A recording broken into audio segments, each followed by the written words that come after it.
تو 4000 سال پرانی قبر کھلی اور سام بن نوح علیہ السلام زندہ ہو گئے۔ انہوں نے پوچھا کیا قیامت آ گئی؟ پھر انہوں نے ایمان قبول کیا۔ سیدنا مریم رضی اللہ عنہا اپنے بیٹے عیسیٰ علیہ السلام کے ساتھ مصر، ایجپٹ ہجرت کر گئی، اور اس طرح اللہ نے اپنے نبی کو ان کے شر سے محفوظ رکھا۔ اولیاء اللہ لوگوں کے دلوں اور روح کو روشن کرتے ہیں، ان کے ایمان اور اللہ کے قریب لے آتے ہیں۔ کہ سیدنا عیسیٰ علیہ السلام اپنے مدرسے کے بچوں کو بتاتے تھے کہ ان کے والدین گھر میں کیا کھاتے ہیں اور کیا چھپاتے ہیں۔ بے شک اصل شفا اللہ سے ہے، اولیاء وسیلہ ہوتے ہیں، ان شفا کا ذریعہ ہوتے ہیں۔ تو آئے ہم سب جو ہے وہ اولیاء اللہ کے دامن کو مضبوطی سے پکڑے۔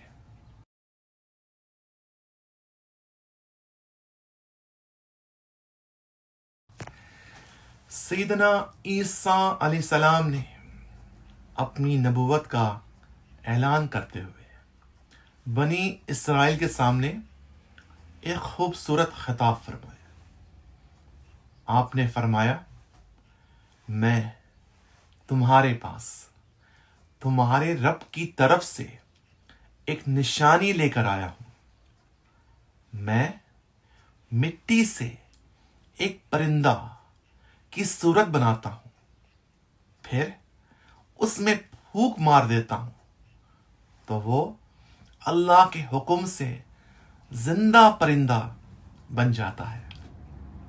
میں پیدائشی اندھے اور کوڑیوں کو شفا دیتا ہوں، اور اللہ کے حکم سے مردوں کو زندہ کرتا ہوں۔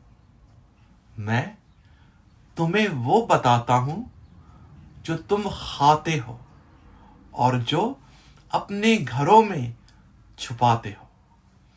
اگر تم ایمان لاؤ تو ان معجزات میں تمہارے لیے بڑی نشانی ہے۔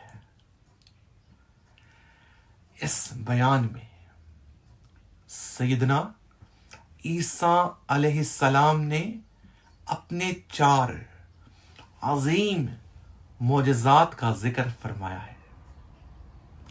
سب سے پہلا کون سا ہے؟ پہلا، مٹی سے پرندے بنانا اور پھونک مار کے اس کا زندہ اڑ جانا۔ دوسرا، پیدائشی اندھوں اور کوڑیوں کو شفا دینا۔ تیسرا، مردوں کو زندہ کر دینا۔ چوتھا، لوگوں کے خفیہ حالات، کیا کھایا کیا چھپایا کا معلوم کر لینا۔ سب سے پہلا معجزہ جو ہے وہ مٹی سے پرندے بنانے اور اڑانا۔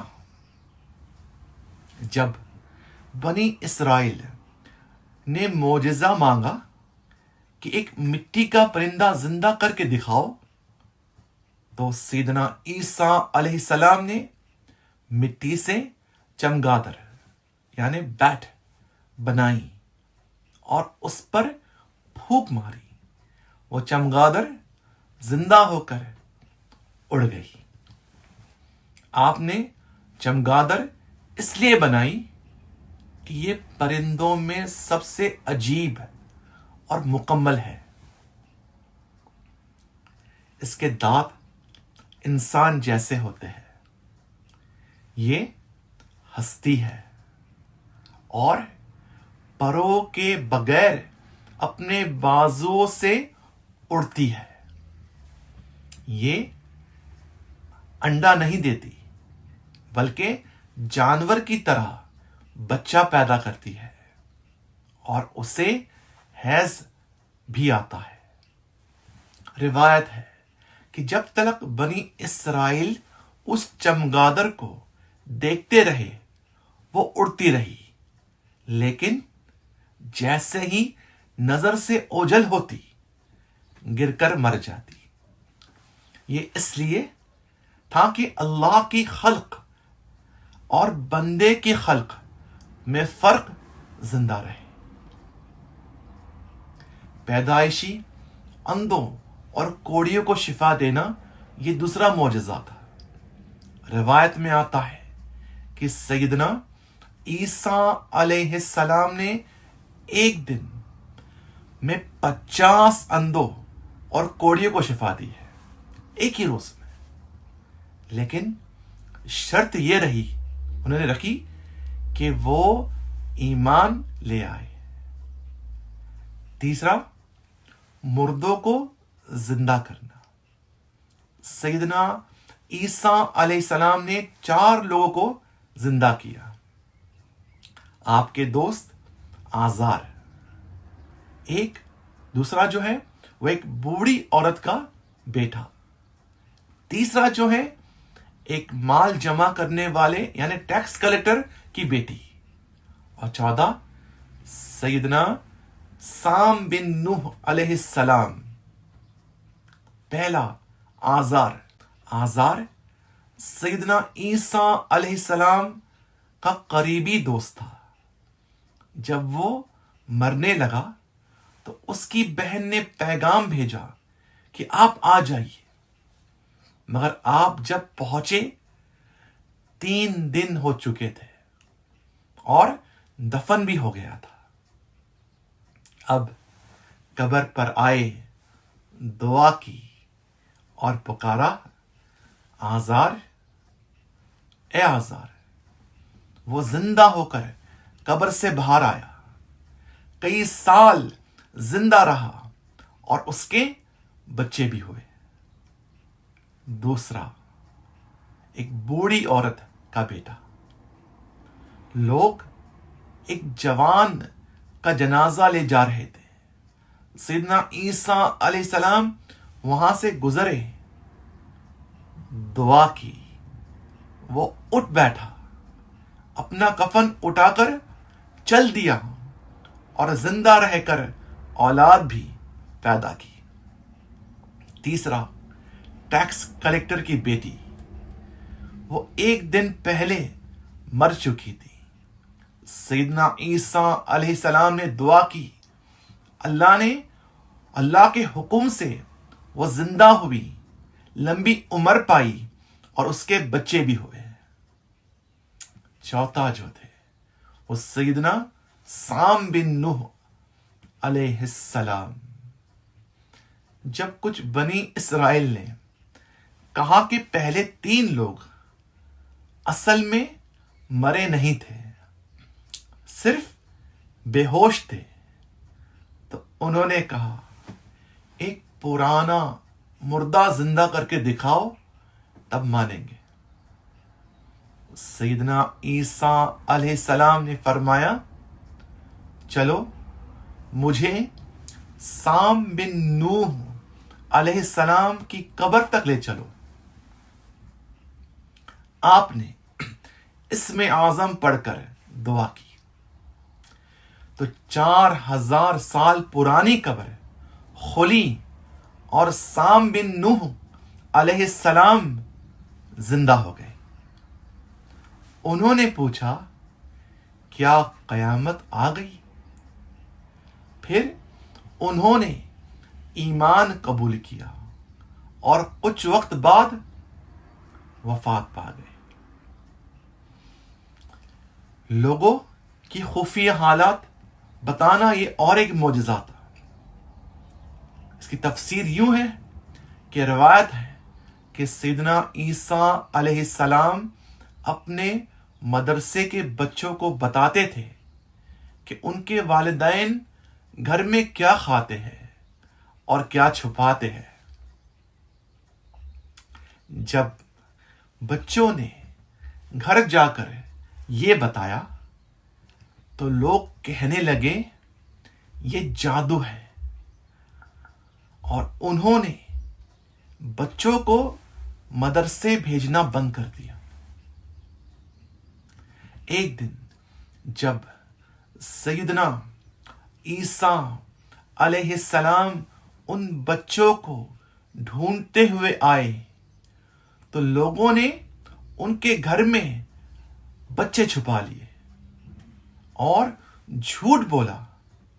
انہوں نے پوچھا کہ بچے کہاں پر ہیں، تو لوگوں نے جھوٹ بولا کہ اس گھر کے اندر بچے نہیں بلکہ سور یعنی پگ ہے۔ سیدنا عیسیٰ علیہ السلام نے فرمایا ٹھیک ہے، پھر سور ہی ہوں گے۔ جب گھر کھولا گیا تو واقعی اندر سور ہو گئے تھے۔ یہ دیکھ کر لوگ غصے میں آ گئے اور آپ کو قتل کرنے کی سازش رچی۔ پھر سیدنا مریم رضی اللہ عنہا اپنے بیٹے عیسیٰ علیہ السلام کے ساتھ مصر ایجپٹ ہجرت کر گئی، اور اس طرح اللہ نے اپنے نبی کو ان کے شر سے محفوظ رکھا۔ سبق ان واقعات سے ہم کیا سیکھتے ہیں؟ ہر کرامات اور معجزات اللہ کی قدرت کا ثبوت ہے۔ اولیاء اللہ بھی اللہ کے حکم سے لوگوں کے دلوں میں روحانی نور ڈالتے ہیں۔ اللہ کے حکم سے ہی شفا لوگوں کو ملتی ہے۔ انسان چاہے جتنا بھی کوشش کرے، اصل قدرت اللہ کی ہے، اور جسے اللہ عطا فرمائے اپنے اولیاء اللہ کو۔ یہ تمام کراماتیں جو ہم سنتے ہیں اولیاء اللہ کی، یہ اللہ تعالیٰ نے اپنی اولیاء کو بھی عطا فرمائی ہے۔